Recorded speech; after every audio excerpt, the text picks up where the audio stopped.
Hello friends, if your Delta app is not working and you want to know how to fix this issue, so keep watching this video. Today we are going to fix why Delta app is not working in your phone. So let's get started. There may be several reasons behind this issue. Today, we are going to provide you all solution for iPhone users. If you are Android user, video link is in description box. Solution 1. Check your internet connection. Make sure your internet connection is fully working and you are getting good internet speed. Because sometimes due to internet issue, apps not working properly. If you still facing same issue, then try solution 2. Update your app. Make sure you are running latest version of your Delta app. Open up App Store on your device and then tap on this search icon in the bottom right corner. Then search for the app.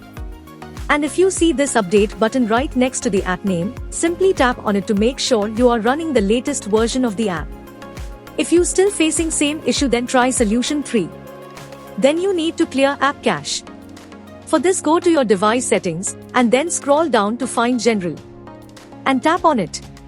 Then tap on iPhone storage. From here, search for the app and then tap on it.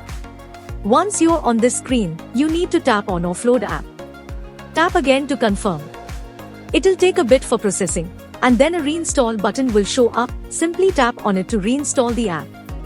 This should fix the issue. If you still facing same issue, then try solution 4. Now you need to completely reinstall the app. Follow the on-screen instructions to navigate all the way to the app page.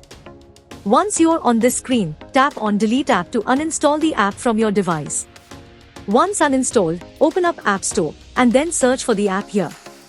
And then click on this Get button to install it back on your device. If you still facing same issue, then try solution 5. Check device date and time setting. Make sure your device date and time is according to your time zone and corrected, or you can say time should be accurate. If you still facing same issue, then try solution 6. Restart your phone. Sometimes restarting devices automatic resolve these types issues. Hopefully this will fix the issue, and if it did, then please give this video a super thanks by clicking on this heart icon to give support our channel. If you still facing same issue, this mean app server is down or the app is in under maintenance. In that case, wait for couple of hours and then try again. By using these methods, you can fix your app not working problem